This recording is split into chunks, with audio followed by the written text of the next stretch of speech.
Gold, trusted gold buyers. మీరు తాకట్టు పెట్టిన బంగారాన్ని విడిపించి ఈ రోజు ఉన్న మార్కెట్ ధరకు కొనబడను.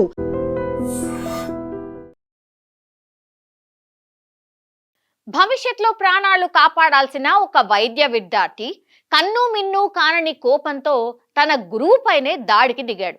కర్ణాటకలోని కలబుర్గిలో జరిగిన ఈ దారుణ సంఘటన ఇప్పుడు దేశవ్యాప్తంగా కలకలం రేపుతోంది.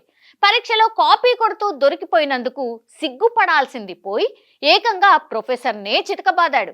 ఈ షాకింగ్ వీడియో ఇప్పుడు సోషల్ మీడియాలో వైరల్ గా మారిపోయింది. ఫిబ్రవరి 18న కలబుర్గిలోని డాక్టర్ మలకారెడ్డి హోమియోపతి కాలేజ్లో ఇంటర్నల్ ఎగ్జామ్స్ జరుగుతున్నాయి. షహబాజ్ అనే స్టూడెంట్ మొబైల్ ఫోన్ చూసి పరీక్ష రాస్తూ ఉండగా ఇన్విజిలేటర్ శివరాజ్ కుమార్ అతన్ని రెడ్ హ్యాండెడ్ గా పట్టుకున్నారు. రూల్స్ ప్రకారం పేపర్ లాక్కొని అతన్ని బయటికి వెళ్లాలని ఆదేశించాడు. కానీ ఆ విద్యార్థిలో పశ్చాత్తాపం లేదు, పైగా ఆగ్రహంతో ఊగిపోయాడు. హాల్ నుంచి బయటకు వెళ్తున్నట్టు వెళ్ళిన షహబాజ్ మళ్ళీ వెనక్కి వచ్చి ఊహించని విధంగా ప్రొఫెసర్ పై పిడిగుద్దులతో విరుచుకుపడ్డాడు. అక్కడే ఉన్న తోటి విద్యార్థులు అడ్డుకున్నా సరే ఆ విద్యార్థి ప్రొఫెసర్ ను వదలకుండా హింసాత్మకంగా ప్రవర్తించాడు. ఈ దృశ్యాలన్నీ అక్కడ సీసీ ఫుటేజ్ లో రికార్డ్ అయ్యాయి. పరీక్షలో కాపీ కొట్టడం ఒక నేరమైతే అది పట్టుకున్న గురువుపైనే దాడి చేయడం అసలైన రోగం.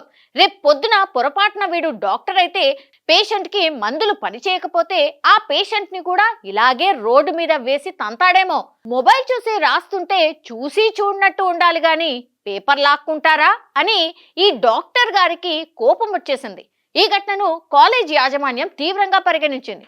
సదరు విద్యార్థిని భవిష్యత్తులో జరిగే అన్ని పరీక్షల నుంచి నిషేధిస్తూ కఠిన నిర్ణయం తీసుకుంది. అయితే ఇప్పటి వరకు ప్రొఫెసర్ పోలీసులకు ఫిర్యాదు చేయకపోయినా ఈ వీడియో చూసిన వారంతా ఆ విద్యార్థి ప్రవర్తనను తీవ్రంగా ఖండిస్తున్నారు. గురువులను గౌరవించాల్సిన విద్యార్థులే ఇలా దాళ్లకు పాల్పడితే ఇక సమాజానికి వీరిచ్చే సందేశం ఏంటి? ఇలాంటి వారిని డాక్టర్గా మారకుండా శాశ్వతంగా బహిష్కరించాలా? మీ అభిప్రాయాన్ని కామెంట్ రూపంలో తెలియచేయాల్సిందిగా రిక్వెస్ట్.